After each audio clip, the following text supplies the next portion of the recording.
And from that story, we go to Check Me Out, a weekly showcase of Nigerians doing great things home and abroad.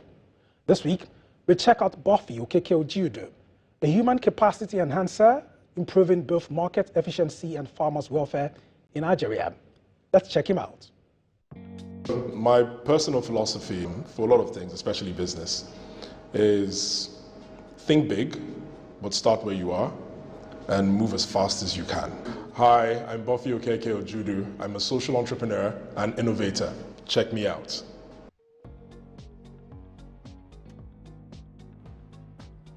I grew up under a very entrepreneurial family.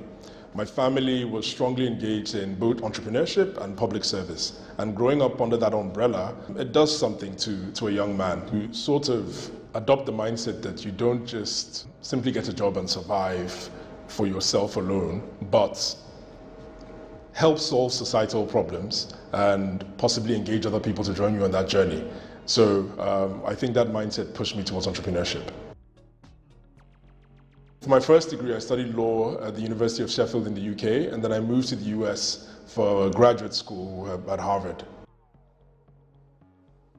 I never considered not living in Nigeria. In my view, I felt that it was sort of an admission of inferiority if we couldn't come back and fix some of the challenges that we have.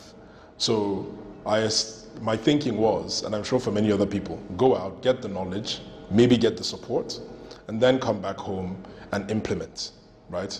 To consider not coming back at all is like giving up. I founded the Zebra Group, and the thinking around it at first was, prior to founding it, I tried to determine the sectors that would have the most impact on a growing population. Naturally, agriculture, food, we have one of the fastest growing populations in the world and one of the youngest demographics in the world. So people will need to be fed. Also, agriculture is our largest employer of labor in rural areas. So I think there was a win-win there where you can help feed the country, but also create jobs. The major challenge with the agriculture space in much of sub-Saharan Africa, and definitely the case for Nigeria, is a last mile gap in infrastructure. So we thought, why don't we start bridging this gap by marrying technology and infrastructure? Physical infrastructure at farm gates, and then using technology to make that a network and build one across the country. And Zebra Agro-Industries builds and operates a network of mid-scale food processing factories.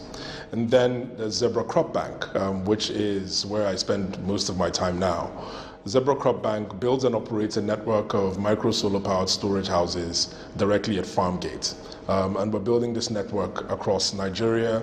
Currently we're in Nigeria and Cameroon, but the goal is to be across the African continent. The rural farmers who typically are disconnected from markets and have high spoilage problems would then have the necessary supporting infrastructure directly at farm gates. And then technology that will help connect them to finance, to pre-farming resources, to credits and to markets, and ultimately to price transparency so they can make better decisions. So at the moment, Zebra has engaged over 41,000 smallholder farmers, over half of which are women, with the average farmer experiencing over 70% increase in their revenue as a result of our services. I'm Buffy Okeke-Ojiudu, a social entrepreneur and innovator. You've just checked me out. Beautiful. Let's do a quick reminder of our top story. We looked at Nigeria's debt burden and implication for you. And this is where we draw the curtain on this episode. The conversation ends here now, but continues on our X handle at Just Nigeria TV. Go there and leave your views. You can also check out more content from us at channelstv.com or download the BBC World Service app, the home of your best BBC programs and podcasts.